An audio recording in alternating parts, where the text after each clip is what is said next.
and good afternoon, and welcome to our 10th session of Special Needs Hangout, Neurodigest by Andy Speaks for Special Needs Persons. My name is Sylvia Mochabo. You're the founder of Andy Speaks, where we advocate to integrate and educate the public as we rally for inclusion of persons with neurodevelopmental disabilities, and also for policy change so that our children's future is guaranteed, and ensure that even the policies that are set are also taken into account and followed up, and ensure that they work so that we just don't have policies that are meaningless.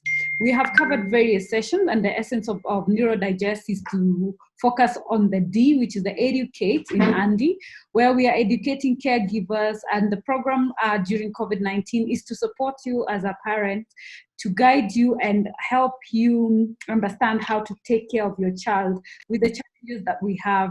We've gone through education, we've gone through therapy, we've gone through sex education for the boys. We'll be having girls next week. And for today, we are greatly honored to be discussing on matters nutrition.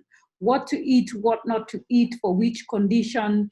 And I'd like to welcome you all. Remember also some housekeeping rules. If you'd like to say something, kindly raise your hand. We'll be taking also meeting questions from the audience on social media. That is, we are live on my personal page for today, as we taking questions also from there, and on the chat box, so you can ask any questions that you'd like. We'd also like for you to just change your name so we know who we are addressing. So let's not have phone names and gadgets, but instead let's see at least the name, and also introduce yourself in the chat box so we know if we have caregivers, if we have any professionals in the house. And so let's do this. It's not a webinar per se. Ours is a hangout, because what we want to do is to give you tailor-made solutions for you as a caregiver, give you the opportunity of that one-on-one interaction with our speakers. So we have Millicent, who will introduce herself and take us through her, the presentation. And if there's any questions, we will address those, and we'll be having a conversation. So it's not a lecture. And apart from that, please note that we are live on Facebook, and we shall be posting these proceedings on on our platform, that is YouTube, so that those who are not able to join us can still learn, and that it's a resource that you can go back to and still learn from it. So thank you, and over to you, Millicent. Kindly introduce yourself and tell us who you are, what you do, and we can dive right in matters nutrition. Thank you. Good afternoon, everyone. My name is Millicent Oswaga. I hope you can hear me. We can hear you, yes. Okay, my name is Millicent Oswaga. I work with Kenya Red Cross under the EMS, that is the Emergency Medical Services.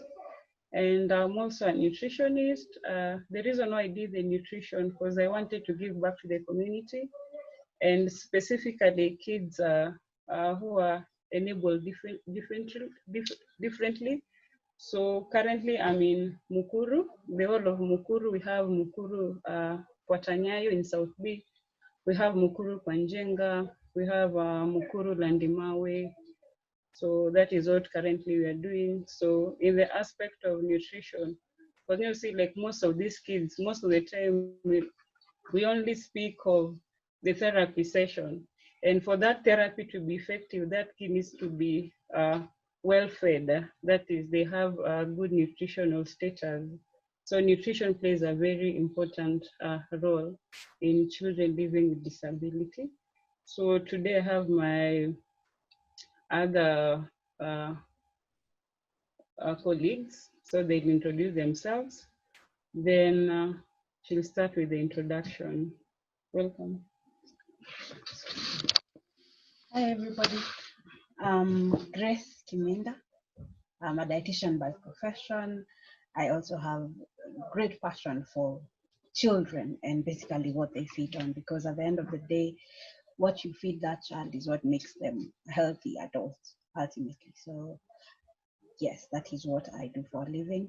Then we also have... Hi, everyone. My name is Renee Okal.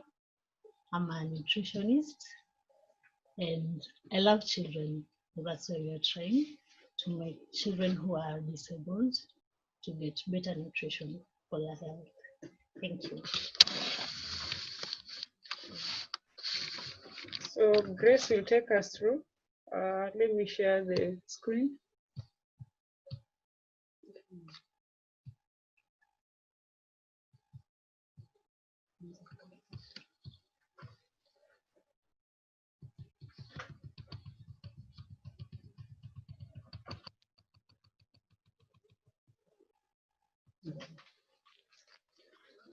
So we'll just start with basic knowledge as we grow. As we said, today is trying to figure out what do we eat and how exactly will it help us. So we'll start by a basic introduction of what is nutrition and why nutrition is important and why what we eat, even as children and even as adults. So nutrition is basically a process where what you eat is transformed into different, or rather it's not transformed, it's transformed into energy and all the different things you need in your body for you to be healthy. And nutrition also encompasses how the food interacts with your body. Depending on your health status and your age, it ensures that you get exactly what you need. So food is not just, you don't just take food because it is food. You take food and then it is transformed into exactly what you need depending on your health status and whether you're sick or you're not sick. So with that in mind, we're able now to understand why is food important and in what ways is food is important. So food, once broken down, gives you different nutrients, and these nutrients are just the basic compounds, and the nutrients are supposed to help your body to, one, grow, and especially for children, food is important for growth. It also helps to maintain that body that is already there, and it also helps in reproduction.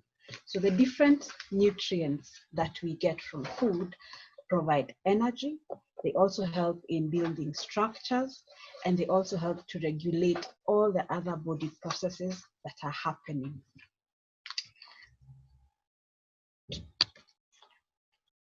Aspects of food like taste, color, the smell, how it looks, also help to determine how much value you give to that food. Because as we all know, most people, and especially children, do not eat food just because it is food. They eat food dependent on how does it taste, how does it smell, how does it look. And that's why we say whenever you're preparing any kind of meal, it always has to be something that you want to look at, something that smells really nice, something that has a lot of color, so that it is enticing to the eye. So I'll briefly discuss the different types of nutrients that we have in a basic way. We have water, and as we all know, water is very, very important in your body. It helps to transport all the other nutrients you take.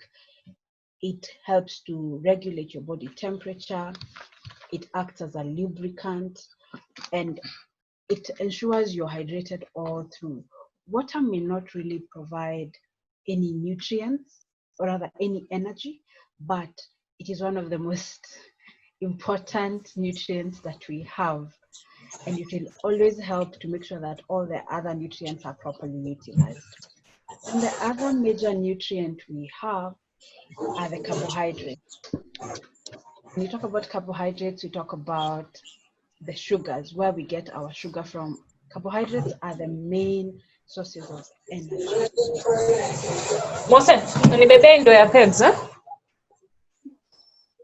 Leah, please mute so that we don't have interruptions. Kindly, guys, when you enter, you're automatically muted. So please let's maintain that unless when we're talking. Thank you.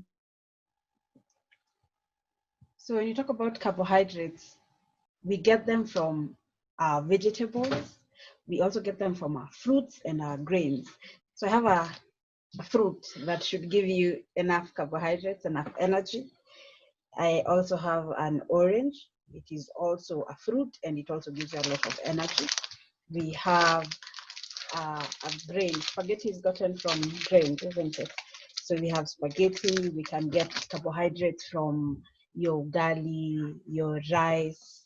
We have a small sample of rice just to remind you of what rice actually is. So carbohydrates are the main sources of energy in our body. I think that's the main thing we want you to take. And then we also have the proteins. Proteins, as we have heard before, they provide you with structure. They are body building. They help you to build your body. So they provide structure, and they also help in the regulation of any body processes that happen. The main sources of protein is the meat, the milk, and the legumes. So you can also get protein from your eggs and your meat, any kind of meat, either red meat or white meat, and also from your legumes. Although it is important to note that the legumes may not give the exact amount of protein that you require protein when needed.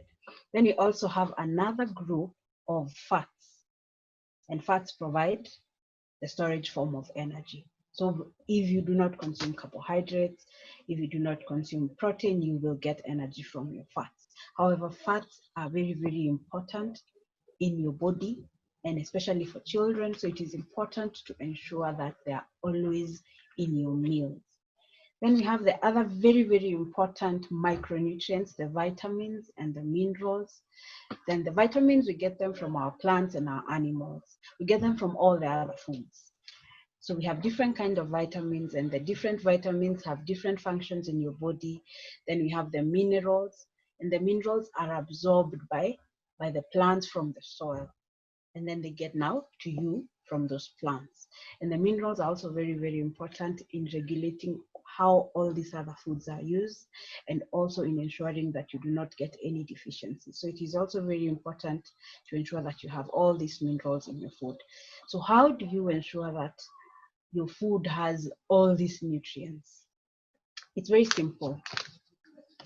To ensure that your food has all the nutrients that you need, you actually have to find a way to plan that meal. But before we go to planning that meal, I would like us to understand what the basis of what happens when you do not eat enough nutrients, and what happens when you eat too much. Because we say too much of everything, too much of something is poisonous, isn't it? So malnutrition happens when you have too little or too much of it. So when you have too little, you get undernutrition. And undernutrition is when you have deficient energy and deficiency of other nutrients. You have too little of that. So when you have undernutrition, for children, there will definitely be poor growth because they're not getting enough nutrients to even build their structures. So there will be poor growth, there'll be weight loss, whatever they had before will go. Then there'll be inability to work well, inability to even play because they do not have that energy. Then you have overnutrition, which happens when you consume an excess of the energy you require. And whenever you consume an excess of the carbohydrates, the proteins, and the fat, it's always stored up as fat. And if you look at the country today, we have a lot of children who are experiencing obesity because we tend to give them too much of the wrong thing, and then it is stored up as fat. So that is overnutrition. So there's a difference between, there are different kinds of malnutrition, although most of us tend to focus on undernutrition because it is a major problem we have. And especially for children who have disabilities, most of them tend to suffer from undernutrition, which is what we mostly focus on. So now we look at planning that diet. When you have all the different nutrients you need to plan. And whenever you're planning a diet, it is important to note that you cannot plan a diet that is general. You cannot say, for example, children who suffer cerebral palsy. You cannot say that children who suffer cerebral palsy should eat less, or children who suffer from this condition should eat this. You cannot generalize any meal plan. So a meal plan has to be very, very individualized. And you can plan it in very, very many ways, but the things you should ensure is that your plan has enough, your meal has enough food for that specific child. And to know whether the food is enough for that child, you have to factor in their age, you have to factor in their weight and their height. You have to know exact details about that child so that you know, am I giving enough food to that child? The other thing to consider is the balance. You have to ensure that you give different food items so that they do not eat one food item. So you make sure that you have carbohydrates, you have proteins, all dependent on the exact state of that child. Then also the other thing to remember is you should not give too little or too much energy giving foods. And the energy giving foods I'm talking about is mostly the carbohydrates. When you give too little, they do not have enough energy. When you give too much, then it's too much and it will end up being stored. So you do not want that to happen. So it is important to remember to control just how much energy you're giving. The other principle to remember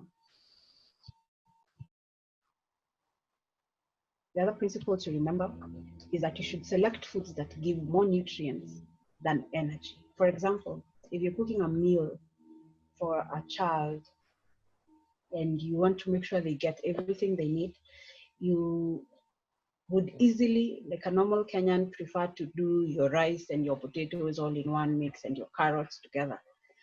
Normal, because you want to give quantity, you want the food to be enough. But the other thing now you should remember in that case is that you're giving too much of one nutrient, and that nutrient is only providing you with energy, but you're not giving a lot of nutrients. So you select foods that will deliver more nutrients than energy per one serving.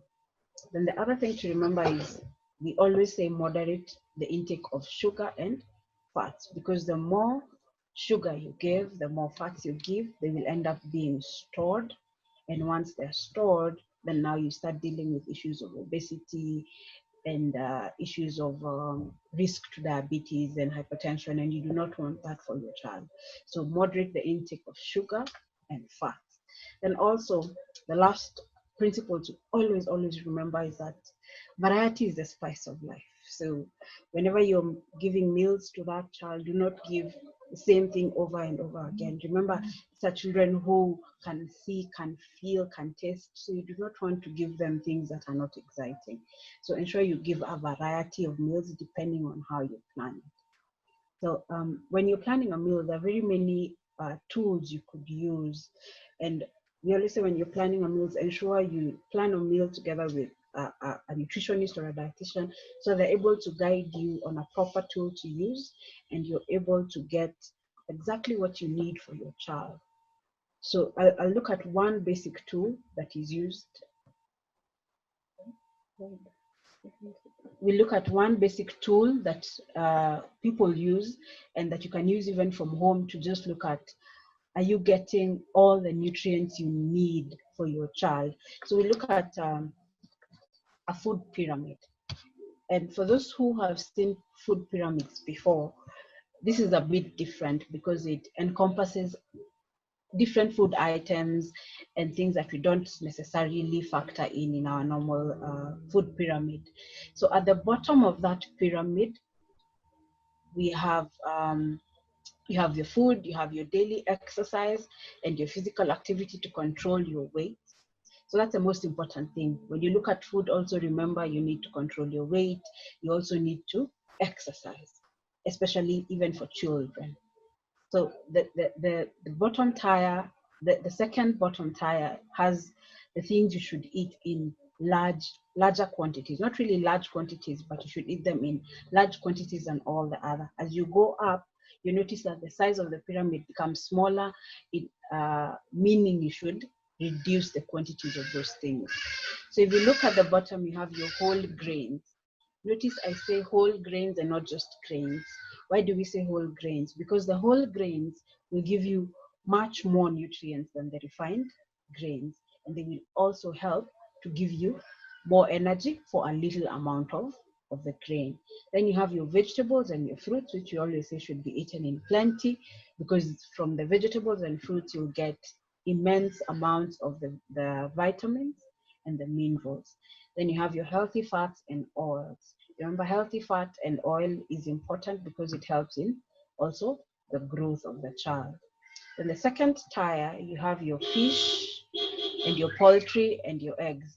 Fish, poultry, what we mostly call white meat. Why is it on its own and not together with the red meat? Because white meat is much more healthier. It has less negative effects than the white meat. Then next to the white meat and the eggs, we have your nuts, your seeds, and your legumes, which are also very, very important. Then we also have the dairy products, your milk, your yogurt, your calcium supplements, and your vitamin D if you're on supplements. Then at the top tier, at the complete top tier, you have your fats, you have your refined grains and cereals, and you also have your red meat and your sugars, your drinks and your sweets and your salt. Those ones are usually recommended in smaller quantities. Why? Because the refined grains will give you a lot more energy, but will not body long, so you a lot more. The red meat will end up having negative benefits at the end of it all, so they're not really recommended.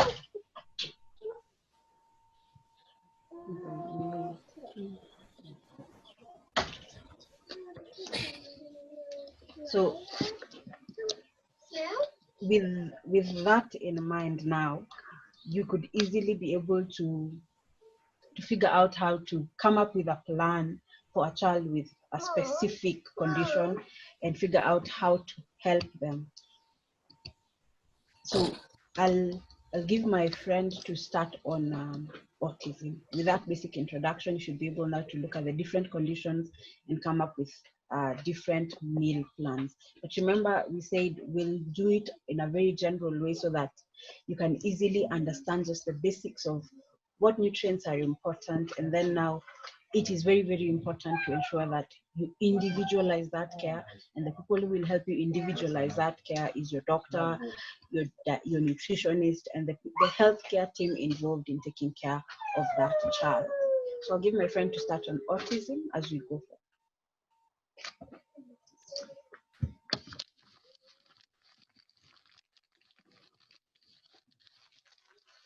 Just to interject a bit before she starts, could you just be a bit louder? I have seen Paul has requested that at least we be a bit louder. And yes, now our sign language interpreter is also on board, and we shall be shifting also to have her on our spotlight. Thank you. Proceed.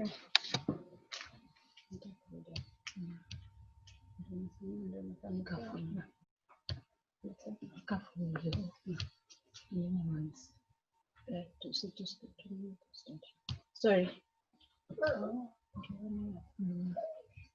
Just a minute.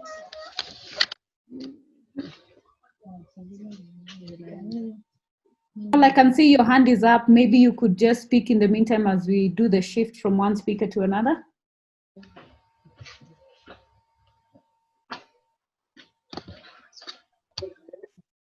Paul?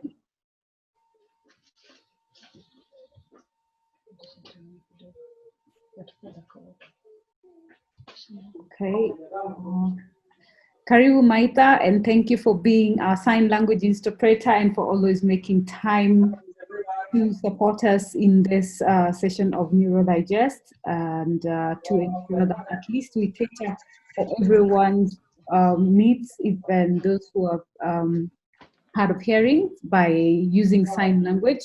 Because we're handling special needs, we have to be also very considerate of everyone and be inclusive, because that is what we champion for.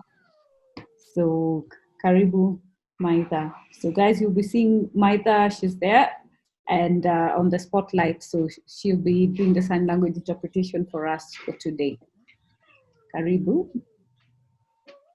Are we okay, Millicent? Yes, we are. Okay, take over. Now we're going to talk about autism disorder.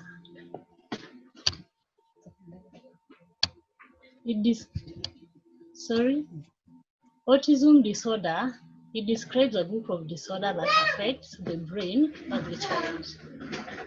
Common symptoms include lack of eye contact, high sensitivity, trouble communicating, less interest in activities with other people, uncommon food preference, and trouble with motor skills. You find that so long as they have this behavior, like less interest in activities, they tend to have some eating habits. They tend to develop various eating habits, and that may affect the way they consume some nutrients, like the one we talked about here, carbohydrates, proteins.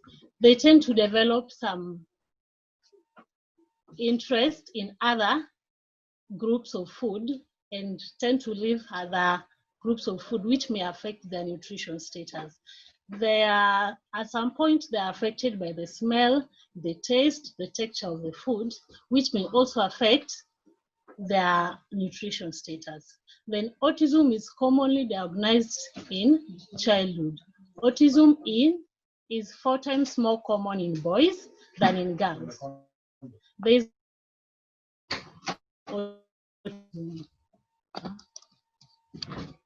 sorry. Just proceed. I'm trying to see how we can handle some. There's someone's mic that keeps going on mute.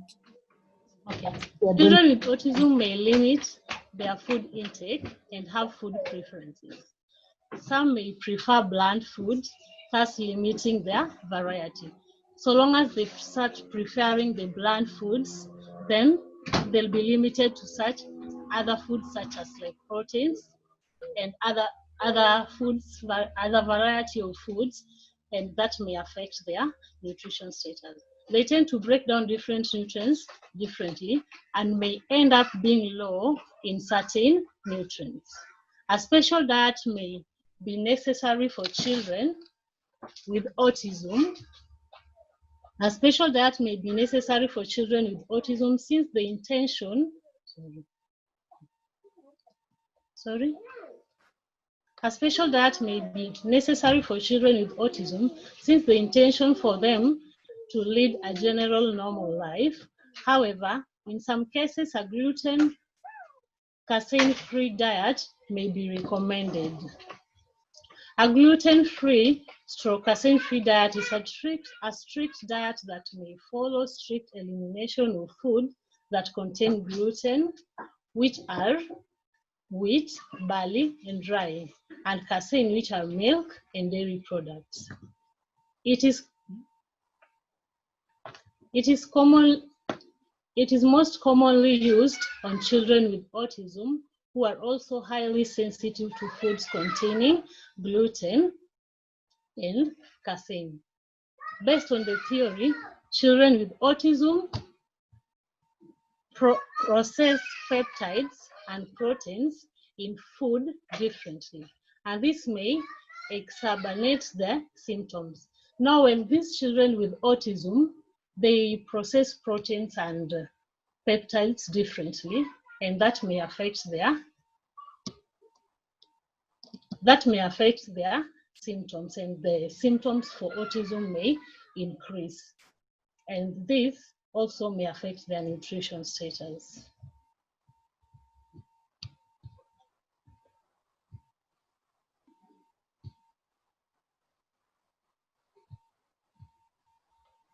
A gluten-free / casein diet has a lot of restrictions. It is therefore important that to make us sure that the child receives ample supply of fiber, vitamins, and minerals, especially calcium and vitamin D. So you find that these children, they can consume gluten, they can consume milk, they can consume milk and milk products because it has gluten or casein. So we prefer they take a sample of foods like fiber, vitamins, and mineral salts to help replace the nutrients that you are supposed to take in the milk and in the milk and milk products and in the gluten diet. And this calcium and vitamin D also will help to strengthen the bonds of those children. Generally, multivitamin may be given to supplement the general intake of vitamin and minerals due to digestive issues that may present.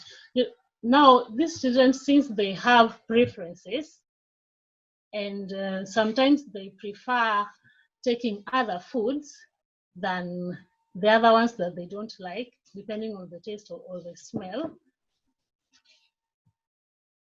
they tend to get some deficiencies in those nutrients. That's why it is good to supplement.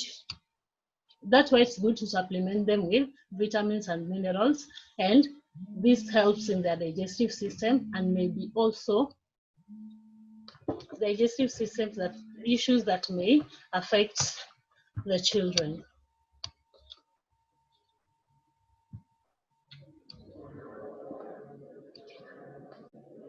Before putting your child on a diet, involve a care of the child. Like before your child is put on a diet, you must involve the doctor or the dietitian.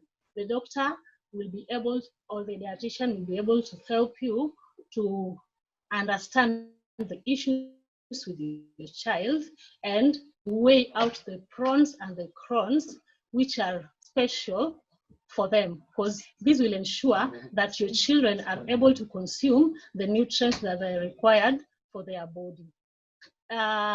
Before you try any diet, make a call on the doctor or the dietitian so that your child may not be deficient on any nutrients or any micronutrients. Now my colleague Millicent will take you through cerebral palsy. Thank you. I'll give a brief definition of cerebral palsy. Cerebral palsy is caused by a brain injury to malformation that occurs before. It can happen during or immediately after birth. And this affects the child's muscle control. There's muscle coordination, muscle tone, reflex, posture, balance, fine motor skills, gross motor skills, and oral motor functioning skill. Every case of cerebral palsy is unique to the individual, dependent on the type of injury, extent, and timing of the injury.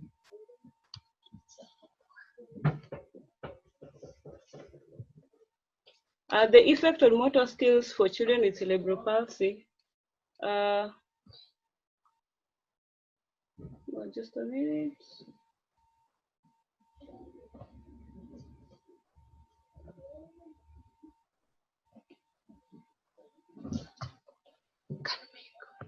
The effect on motor skills for children with cerebral palsy, it can make mealtime challenging. Some kids may not have the coordination to feed themselves or chew and swallow safely or successfully. Other digestive issues such as gastroesophageal reflux disorder and constipation can make eating uncomfortable and make it hard for them to get enough to eat, which may cause undernutrition. And that is why you find like most of the cerebral palsy kids, most of them are normally malnourished, because now most of the time, because of low muscle tone, they end up not able to swallow food. So most of the time their food will be blended. So when we blend, most of the time we normally lose like some of the nutrients. So find like most of the cerebral palsy kids, most of them tend to be malnourished. So the right diet and the right feeding technique can help kids with CP have a productive mealtime experience. So as a caregiver or a parent, you have a major role for that kid to either be malnourished or healthy. We have nutrient needs differ depending on activity level and muscle tone. The more the muscle tone and activity level, the more the energy required. So it also depends with the type, the nutrition status of your kid, and that is where we can generalize. We say all cerebral palsy kids need specific kind of a diet. It depends with your kid. So that is why nutrition assessment is very important, as my colleague had said before. That is where they'll take the child's height, they'll do the weight. So that is where they'll be able to know, is this child like moderately malnourished? Is this child severely malnourished, or this child is normal? So it is very important for a nutrition assessment to be done for every child. So every child is different, and that is why we have individualized maybe diet plan for different kind of conditions of those kids. Then for those who are immobile, they're likely to have low bone porosity, thus require more calcium, vitamin D, and phosphorus. Ensure that their meals are rich in the minerals and vitamins. Remember, this all dependent on the child's age, growth, trend, and physical activity.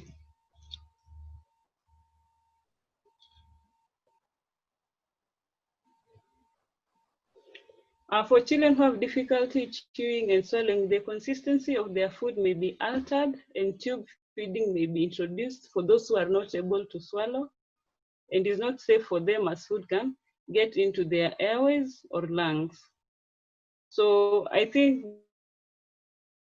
it is not for a child maybe to reach where he or she needs to be fed via tube.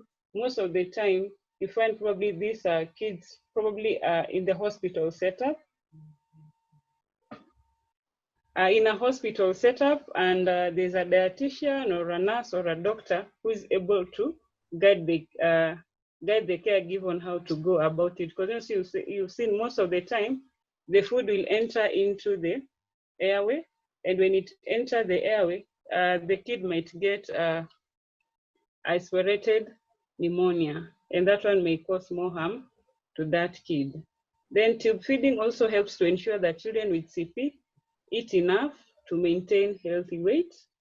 Tube feeding helps to make mealtime easier for kids and their caregivers, giving the caregiver the peace of mind knowing that the child is getting their nutrient needs. To know whether your child is getting enough, consult with the child's care team, which should include your doctor, a dietitian, nutritionist, a speech therapist, and occupational therapist. The team, armed with the right information, will see whether the child is getting enough of the required nutrients, come up with a customized dietary plan, and help maintain a healthy weight and a lifestyle for your child. As I said earlier, every child is different, so we can't generalize about the diet plan or the diet that child needs to take at that moment. So as I said earlier, nutrition assessment is very important. As caregivers, please make sure that you take your kids for them to be at least assessed so that they get to know, maybe after 3 months, this kid was probably 12 kgs. So I'm sure after 3 months, the child needs to at least have gained something. So if you maybe take your child and maybe instead of gaining, your child is reducing, there's a problem. So it is very important to take your child for assessment.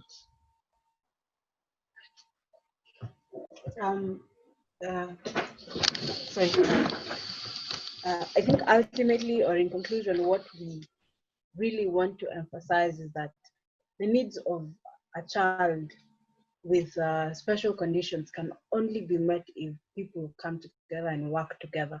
And you as a caregiver, or as a nutritionist, or as a parent, or a doctor, a therapist, when you work alongside all the people in the care team, you tend to get better results. So as a caregiver, the most important thing to remember is always ask questions, always remember to emphasize on, this is what is happening with my child, what can we do, my child is not eating well, how can we improve the situation? And as we insisted on, for children suffering from autism and CP, the providers have the responsibility to assess, reassess, and intervene. You mean you come, find the state of the child at that point, figure out how they're doing, and come back again after 3-6 months, reassess, and come up with proper plans on how to take care of that child.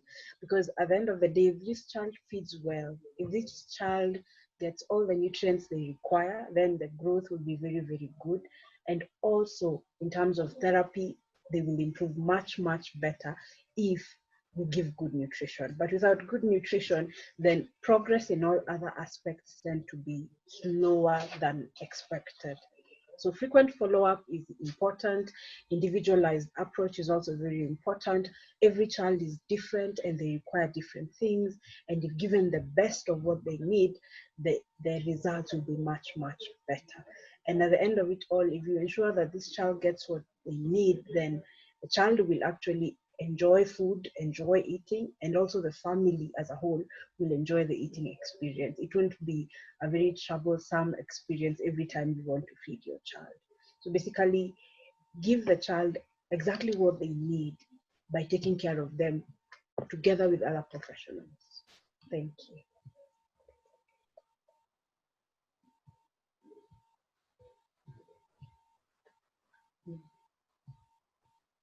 All right.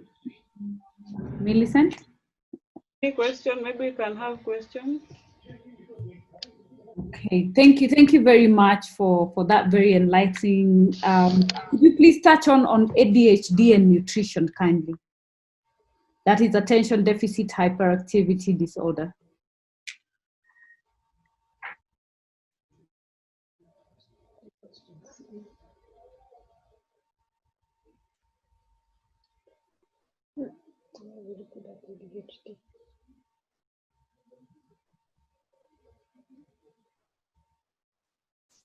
Millicent? Yes, yes. Are you there? You know you're silent.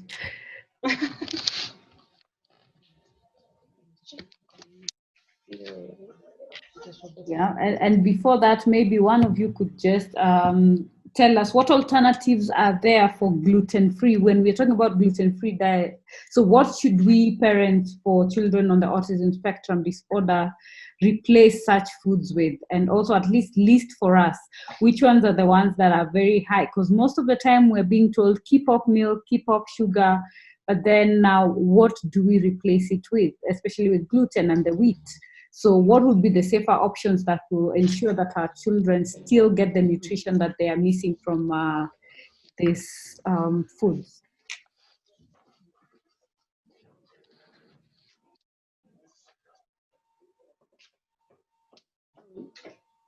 As we wait for the other question, I'll answer question 2 on the gluten-free options and the casein-free options. Okay. Say gluten, we mostly get it from the grains. So your wheat, your barley, your rye, mostly those are the food items that contains a lot of gluten. So you have the gluten-free options of the grains, and one of the most recommended options is your oats. Then you also have you can get, if it's in terms of flour, you can use things like cassava flour, you can use things like pumpkin flour. At least those ones are gluten-free and will not have negative effects on your child. Then when you talk about casein, it's basically any milk and milk products. So anything that contains milk is off the picture. But if you look at our country today, most of the items we take that have milk can be easily replaced with other food items. If you're taking milk as a beverage, you can do your juice, your natural juice, either vegetables and fruits all mixed together. If you are taking milk as part of your cereal, then you can replace it with water or replace it with any other liquid item that is not milk to make sure you do not get any casein to your child.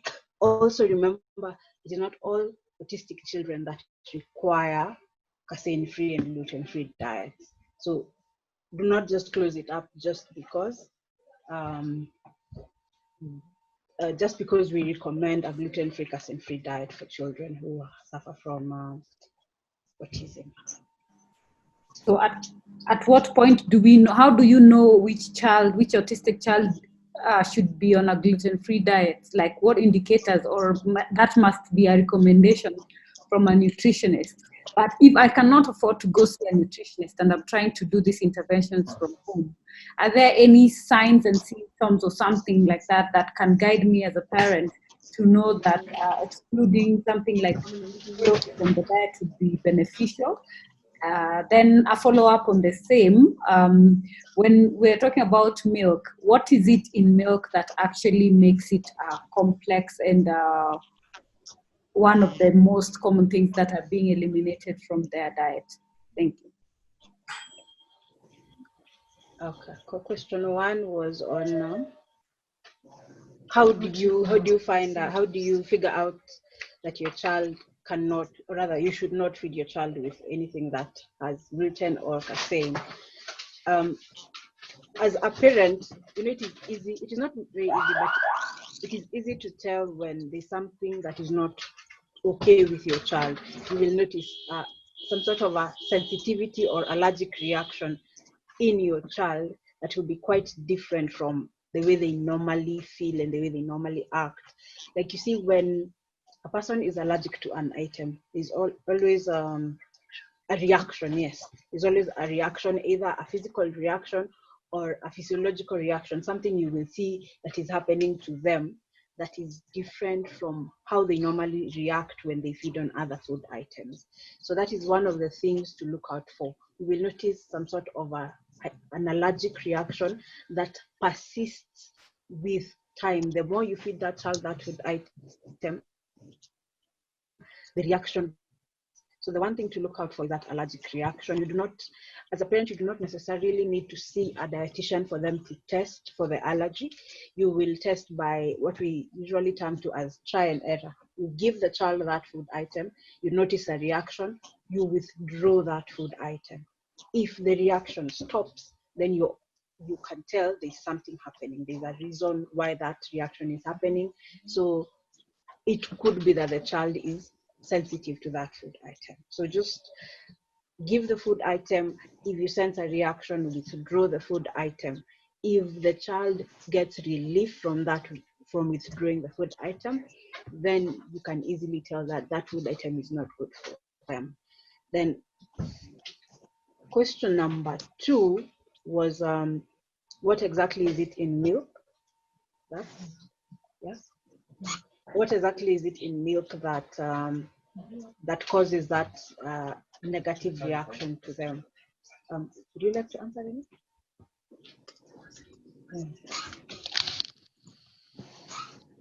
Hi, question number 2 about milk. Milk contains casein, and like we had said earlier, casein affects not all, but some clients with autism or children with autism. So the casein in milk may affect the children with autism or a specific child with autism. So that's why milk is discouraged at some points, not all of the children. Yeah. Thank you for that. Do we have feedback on the ADHD?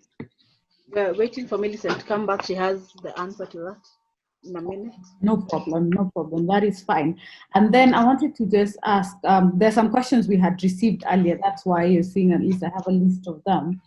So when we're looking at the high energy foods, and then we're seeing that our children with cerebral palsy are mostly dormant, considering they're always sitting, for those who have mobility issues. So how would you advise to balance their food so that they don't end up with too much energy that they're not using? And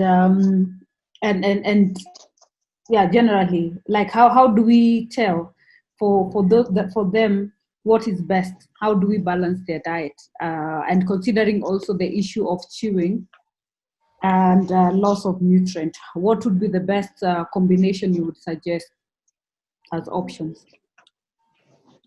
So when we talk about the carbohydrates, which was your first, when you talk about carbohydrates, you have they give you sugar, but we have the simple carbohydrates and the complex carbohydrates. So when you have the simple carbohydrates, if consumed in large amounts, they'll give you a lot of sugar. And when you get a lot of sugar, you get a lot of energy. And that energy, if it's not being utilized, maybe for children with like CP, then it ends up being stored. So the best alternative and the best option in this situation is to give the child the complex carbohydrates. The complex carbohydrates are basically unrefined carbohydrates, the cereals that have not been refined, so that you give small amounts and they do not give too much energy, and that energy will be used for just the right thing in the body. So complex carbohydrates are your best option instead of giving the simple sugars.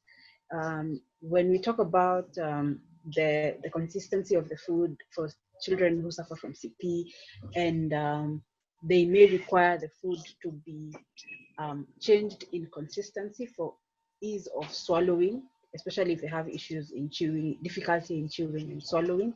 So what you do, you change the consistency of that food. You make it a bit lighter, a bit just a thick semi-fluid consistency, so that the child is able to swallow in an easier way and get the nutrients they need from that food. But for carbohydrates, your best bet with kids with low mobility is the complex carbohydrates in limited amounts.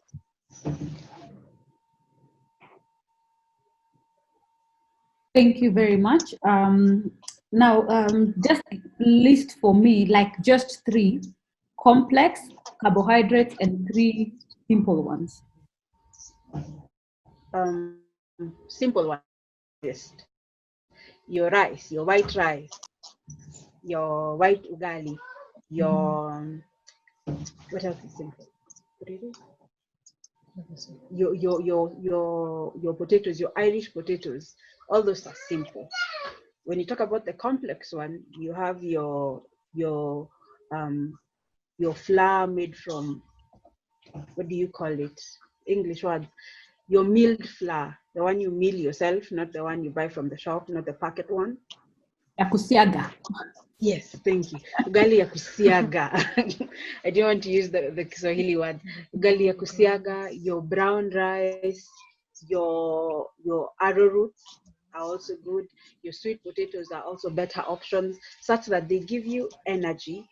You tend to eat very little of that and get enough energy, unlike eating the same amount of that food, like for example, if you eat half a cup of brown rice, it is almost equivalent to eating 1 whole cup of white rice. And the white rice will give you much more energy and very few nutrients. Unlike a situation where you give this person the brown rice, they will get energy, they will get your fiber, they will get your minerals, your zinc, your copper.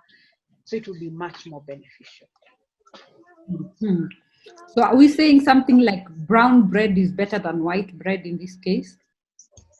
Obviously, it is better. The problem is the bread in our country is not truly brown. Okay. But if you would get properly done brown bread, wholemeal bread, then that one is definitely much better than the white bread. Okay. Then there is this notion, or rather, this is a conversation that parents were having about melon, some foods. For example, I'm trying to remember, it was melon and something else. And the issue was that it is not sufficient. It does not, I'm trying to get the right word. So like there was the discussion about, we have medications, our children highly depend on medicine, anticonvulsants, that have side effects to the bone of our children and calcium levels. So which are these foods that are actually noted to be effective, or rather non-effective in that they affect the processing of important nutrients like the calcium that the children need? Would you list for us a bit, or is that actually, can you validate that conversation? Is that true or false?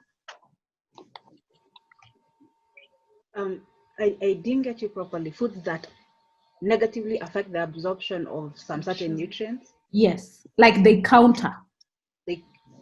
Yes, it's like it's a fruit, but then it counter effects now, because now we are being specific about our special needs children. So if a child with cerebral palsy takes this fruit, and we know that their bone development is not fully developed, and they really need a lot of the calcium and stuff like that. So instead of using the tablets like Zcal, or to supplement Zcal and all this Pediasure and stuff like that we give our children as supplements, what natural replacements can we use, and what natural replacements can we avoid that counter the absorption or the benefits of the calcium ones? Is that clear now? I'll start by mentioning the sources of calcium. Mm-hmm. And you have your dairy products, your vegetables, your nuts, and some grains. They also give you calcium. Now, for you to get the calcium and for it to be effective in your body, you have to get enough amounts of vitamin D. So for you to get the calcium properly and for it to be utilized in your body, you need enough amounts of vitamin D. So if you consume foods that are rich in calcium and you do not consume foods that provide you with vitamin D, and vitamin D you get it from the sun and from some food items, then you will not get all the calcium that you need. So there are some foods, things like cod liver oil, you have egg yolk, you have salmon that are rich in vitamin D. So if eaten alongside calcium-rich foods, then they will provide you with enough calcium that will be efficient for your body. The other thing that would also be important is phosphorus-rich foods. Phosphorus also helps with absorption. So on the foods that counter the effectiveness of calcium, I do not see any food that counters the effectiveness of calcium. Unless it is a drug. Drugs may affect the absorption of calcium from your foods. Yes, a lot of medication affects the absorption of calcium from your foods. And that's why we say if a child has to take a certain drug that affects the absorption of a specific nutrient in your body, then the thing you do is you give your food at a different time from the drug. You want to make sure that your child is still getting the drug and is still getting the nutrient. So you give them at a different time so that they are able to get the nutrient from the drug, from the food, and they're also able to get the benefits of the drug without them affecting each other negatively. Well, maybe what I can add on the supplements, you find like most of the caregivers, maybe they've heard that probably their kid is not doing well with calcium, so they'll just go over the counter and get the supplements. So sometimes the body, it becomes toxic to the body, considering the kid is also taking medication and probably the kid is not feeding well. So it is always good before you get any over-the-counter supplement. Please talk to your doctor, talk to your dietitian before you get a supplement for your kid. Thank you very much for that guidance. Is Millicent back? Yeah. Millicent, we had a question about ADHD and hyperactivity and how to manage. What diet are we looking at? Because it has been highly advised, but for caregivers who have children who are very hyper and suffering from attention deficit hyperactivity disorder, nutrition is the very first intervention before we move to medication. Kindly guide on that. And then after that, maybe we could be preparing and deciding who will help us with when our children have insomnia, because this is one of the signs and symptoms for ASD and ADHD. That insomnia means the lack of sleep. You find children who have difficulty falling asleep. Kindly let us know what is the best way, what meals and what timings we should be looking at to handle this issue. So over to you, Millicent, on ADHD. Maybe probably before we start, maybe a parent can tell us what was the experience that they had, or probably if maybe they went to a dietitian, what were they told? But then you see, you find most of the time there's something that we call the glycemic index. Mm-hmm. So with the glycemic index, these are the sugars that spike the sugar levels in the blood. So we have different food that have different glycemic index levels. So you find if a food has maybe a high glycemic index, it means that it will spike the energy levels. By that, it will increase the level of insulin in the pancreas. Okay. So we have, I would say we have, there's a way that we normally calculate the GI of different foods. Mm. Okay, so would you be safe to say, like, if we cut down on sugars, then it would be a bit better to reduce their hyperactivity? Yeah, sure. Because you see, with the sugar, it is the one that, how do I put it? It triggers the brain. Mm-hmm. Yeah, so the more you take a lot of it, that's why the child becomes hyperactivity. Like the child becomes hyper. So I would say we cut on the level of sugars that we take, and probably I'll do more research and see what are the exact food that these kids need to take. But automatically, sugar is the one thing that child needs to take in moderation. Yeah. All right. And then to the next question.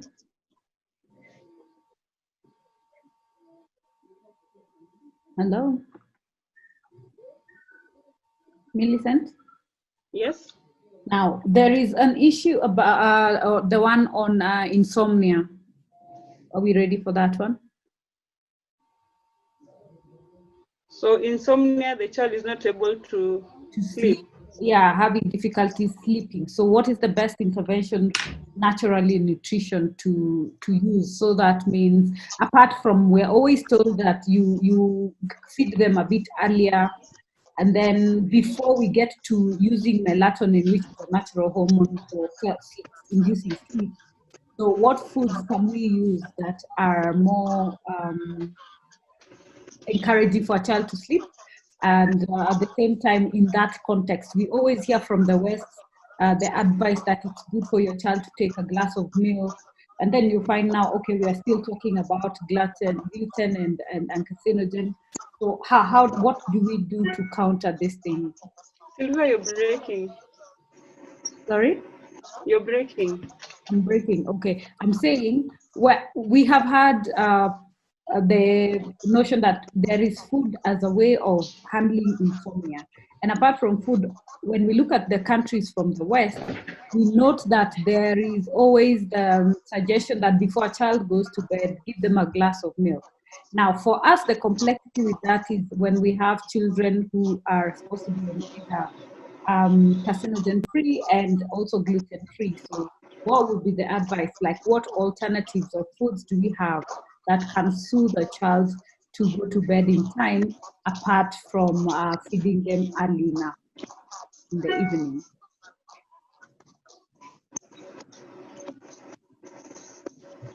Was that clear? Yes, it is.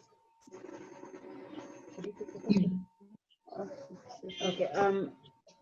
For kids, especially if you cannot feed milk, milk has always been known as a way to soothe a child. But if you cannot give milk, feed the child early, as Sylvia mentioned. Give the child early, give the child food early, then feed them something warm when it's close to bedtime, even if it's just warm water or just something warm to calm them down. Avoid things that have sugar. Remember, sugar, even for an adult, always makes you feel a bit active than usual. So avoid things that have sugar. Then the important thing in that situation is to come up with a bedtime routine. Initially, it would be a bit difficult, but come up with a routine so that the child kind of gets used to doing that at that specific time.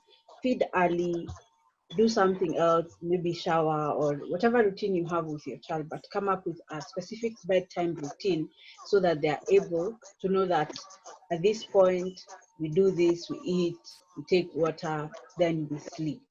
Coming up with a routine will kind of smoothen things a bit when it comes to sleeping time and dealing with insomnia because of hyperactivity if you cannot give milk. Others may tell you to try cocoa, but cocoa without sugar won't be tasty, so the child may not like to feed on it. So just come up with a routine, give warm water or a warm liquid, then calm them down to go to sleep.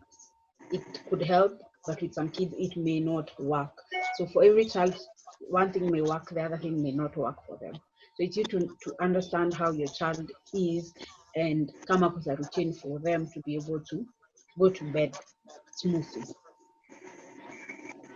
Thank you very much for that enlightenment. Then, Dina, I see your hand is up.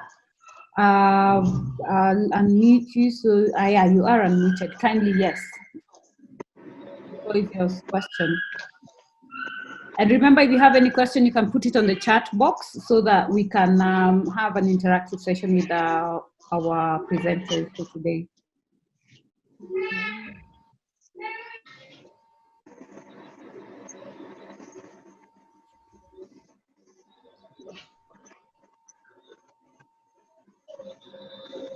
Dina, we've given you the floor to ask your questions. We can't hear you. Hey, okay, I just wanted to put in some input about hyperactivity in children. Yes, go ahead, we're listening. Okay, ideally, I think trying to avoid high fiber and reduced additional sugars could help in curbing the hyperactivity in children, because essentially the carbohydrates and the carbohydrates found in the high fiber foods could be converted to some glucose, which will raise the blood sugar and definitely translate to hyperactivity, something called sugar rush.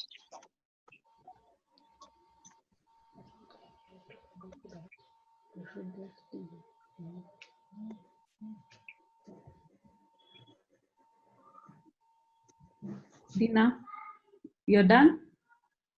Yes, I'm done. Okay, all right. I thought I'd lost connection. All right, thank you for that contribution. And again, now to our panelists, the next question.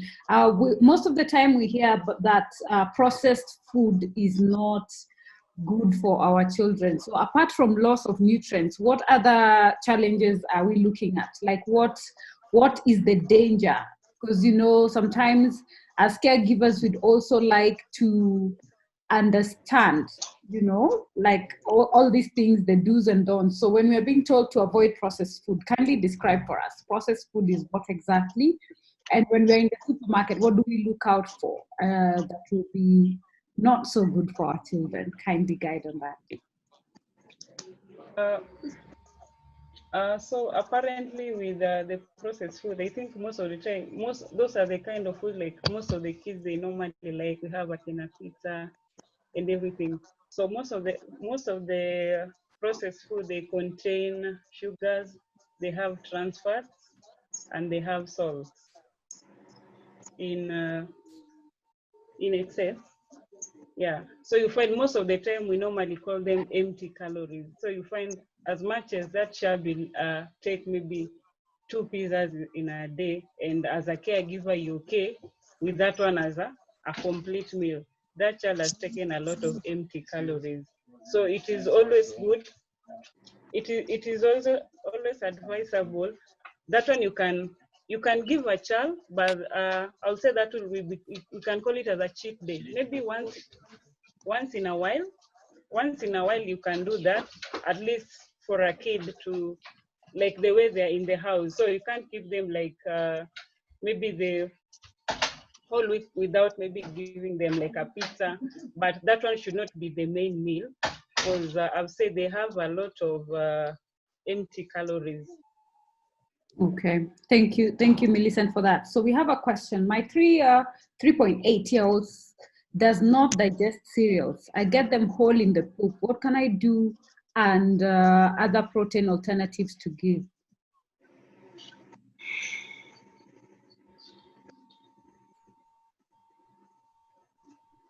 That's on the chat. So generally, yeah, the child seems to just be eating. It's not processed. It comes out the same way it went in. And maybe the problem has stayed for maybe for what duration of time? Okay. SM, kindly give us give her that detail. Remember, they can only help if they get to understand the scenario. And as she types that, could you just also guide what could be the main reason? We have a lot of parents who come and say, my child has not pooped for 3 days, or my son is constipated, my son has indigestion.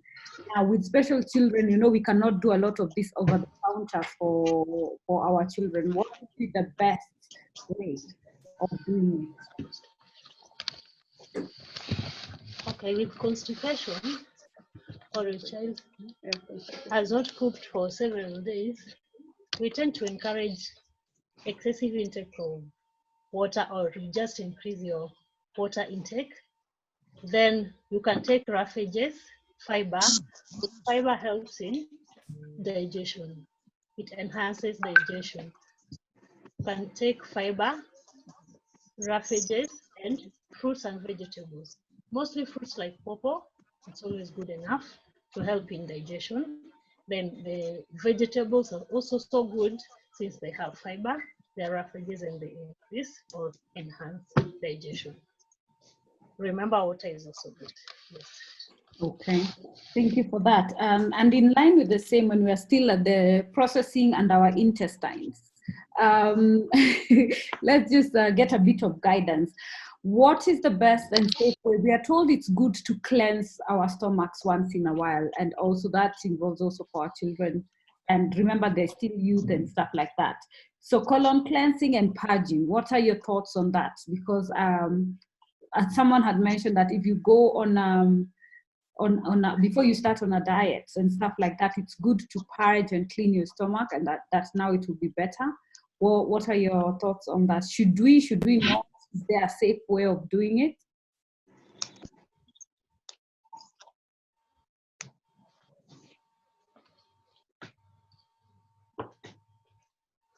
I think with maybe the detoxification, I see most of the women, what they normally do, they take a lot of smoothies and everything, but not before you indulge in maybe something like that. You need to maybe to see your doctor and everything. They confirm that you're okay. Because you see sometimes you take those things, then maybe you have issues with ulcers, you have acidity and everything. So I think the best thing is to get to know like you're nutritionally stable before you indulge in taking those smoothies. Because you see, like most of the time, most of the women, they just take like everything, and you just take everything, you mix them. Then after that, some of them like maybe don't want to eat, is intermittent fasting, yeah? Because you see, probably you have a pre-existing condition. So most of the time, instead of helping yourself, you'll be harming yourself. So maybe I'll have to do a research on that. But what I'll advise someone before you start doing something like that, please make sure maybe you've seen a medical practitioner before you do something like that, because you might hurt yourself more thinking that you're helping yourself. Okay, thank you, Millicent. And then we have a man who has said, to SM, you have been advised to try and grinding the food instead of giving it as whole grain if they cannot digest. Maybe that will be a bit easier for the child. So I'm not seeing if we have any other question that I've missed, and there is no hand up. Is there any other additional tip maybe you'd like to give us, Millicent, on the same, or any of your other panelists? And maybe I wanted to know, the 3-year-old, what condition that the child has? SM, kindly more. Let me see, I can unmute her or him so that she can contribute, and at least you have one-on-one. Hello? Hello. Yes. Hello, yes, I can hear you. So we were asking, the child is ASD. Mm-hmm. Yes. And we wanted first of all to know if they're affected by first of all, but if you cook food with any spices, are they affected by any spices? No. Your spices always have to be natural. But now you see, it depends with the spice. It needs to be natural. Akina, you can do your hoho, you can do your coriander, your herbs. But What now about the chili cubes? chili cubes are not natural. Sorry. And have you managed to see a dietitian? Have you seen a dietitian probably? Sorry, ask again. Have you managed to see a dietitian? I'm only a nutritionist. It's okay. It's okay, because you see, maybe that child also has a, what do you call it, GAD? Gastroesophageal reflux. And that is where you find, like, most of the time the child is getting, maybe he's not able to digest the cereals. Yeah. So you need that child to be checked. Maybe that is what I'll advise. You need that child to be checked first so that they can come up with something. Because you see, sometimes as a caregiver, you can just do self-diagnosis. Okay. Okay, thank you. All right, thank you, Millicent. And I can see we are almost short of time because remember, we're always here for like specific. Okay. Now, I was saying we're always here for like 1.5 hours maximum. And I wanted us to just wind up looking at the time and move forward. So I hope you have learned a lot. Personally, at least I know I have. Thank you, Millicent and the team. Maybe you could just reintroduce yourselves or even share with us your contacts for those who would like to have consultation. Let us know where you're based or how they can access you. First, I would like to maybe get the contact of SM Mobe so that we see how best we can assist him. Huh? That's fine. And then also we have IW who has said increase the dietary fiber slowly to help with the constipation. That is one of the ways to handle that. So and maybe probably what I'll advise Sylvia, I don't know, like how long does the caregiver, they normally take their kids for assessment. Assessment is very important because you see, like most of us will be like with once the child is doing the therapies, we're just good with it. But now see, probably the child is not doing well nutritionally. So it is always advisable, let's go for assessments. And I'm willing to help in that part, in the assessment bit. Okay, kindly just type for us your contacts or say it out loud, put it on the chat so that those who need to talk to you via email or via SMS can at least access that. Yeah. But yeah, that way.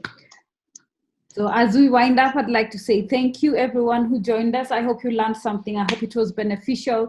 Next week, we are back to sensitive matters. So next week, we're going to be talking about sexuality, menstrual hygiene, self-esteem in girls. I know we had the session for boys some 2 weeks ago. Now we shall be discussing girls. You know, the complexities. You have a girl, she's getting to her teenage.